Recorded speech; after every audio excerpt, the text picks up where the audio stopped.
আসসালামু আলাইকুম বন্ধুরা, আমার চ্যানেলে সবাইকে স্বাগত। আশা করছি আপনারা সবাই ভালো আছেন। তো আজকে আমি একটা নাস্তা রেসিপি শেয়ার করছি, একটা ডিম আর একটা আলু দিয়ে। তো এটা অসম্ভব মজাদার নাস্তা একটা। তো দেখুন, আমি এখানে একটা ডিম নিয়ে নিয়েছি আর একটা আলু নিয়েছি।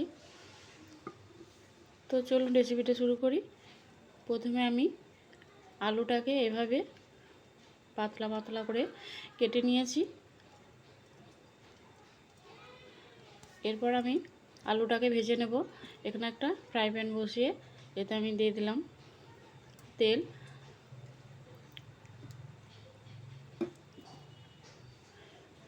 তো তেলটা গরম হয়ে গেছে, এরপর আমি এর মধ্যে আলুগুলো ভেজে নেব।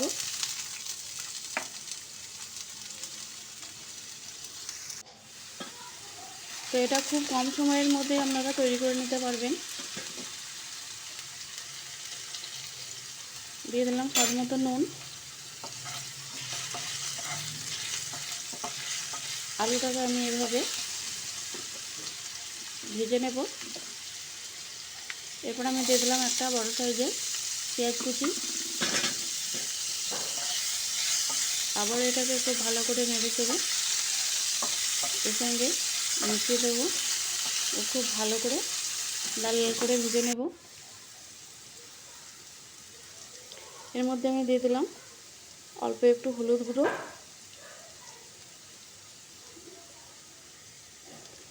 আর একটু লঙ্কা গুঁড়ো। তো এটা দিয়ে আমি খুব ভালোভাবে নেড়ে চেড়ে মিশিয়ে নিলাম। তো চাইলে আপনারা এটাকে ঢাকনা দিয়ে ঢেকে এভাবে করে ভেজে নিতে পারেন। এই দেখুন, আমার আলুটা প্রায় সেদ্ধ হয়ে এসেছে। এরপর আমি এখানে দিয়ে দেবো একটা বড় সাইজের টমেটো কুচি। আবারও এটাকে আমি খুব ভালো করে নেড়ে চেড়ে এর সঙ্গে মিশিয়ে নেব। তো এটা আপনারা আরও এতে সবজি দিতে পারেন।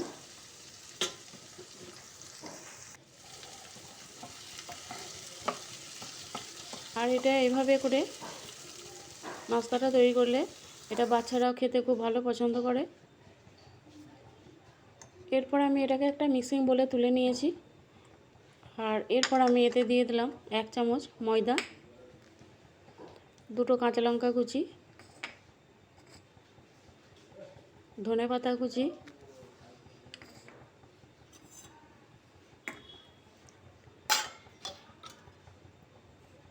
এরপর আমি এতে দিয়ে দেবো একটা ডিম। আমি এখানে একটা ডিম ব্যবহার করছি, আপনারা চাইলে 2টো ডিমও দিতে পারেন।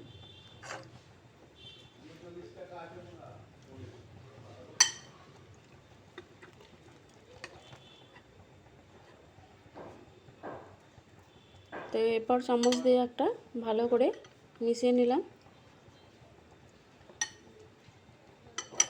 এই দেখুন, এরপর আমি দিয়ে দেবো স্বাদ মতো নুন। তো নুনটা একটু কমই দেবেন, কারণ ভাজার সময় আমি এতে নুন দিয়েছি। এর ঘনত্বটা ঠিক এরকম হবে। এরপর আমি এখানে একটা ফ্রাই প্যান বসিয়ে দিয়েছি।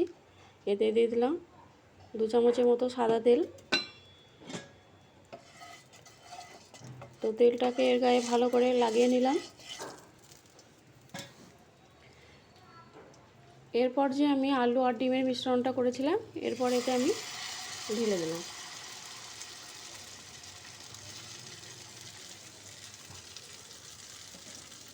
দিয়ে খুন্তি দিয়ে এভাবে সব দিকটা চাড়িয়ে দিলাম।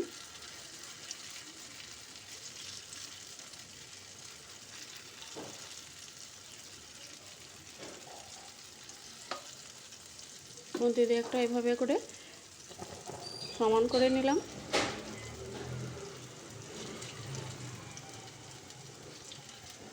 তো এই কাজটা খুব সাবধানে করতে হবে।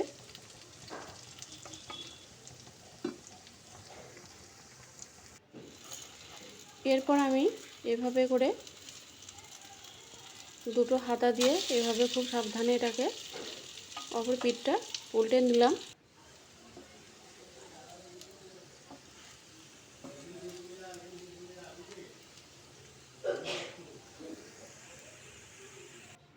এটা আমার হয়ে গেছে, এটাকে উঠিয়ে নিলাম। এরপর আমি এখানে একটা ছুরি দিয়ে এভাবে করে কেটে নেব।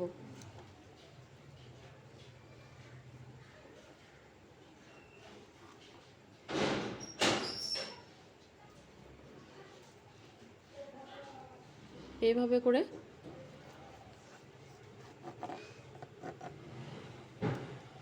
কেটে নেব।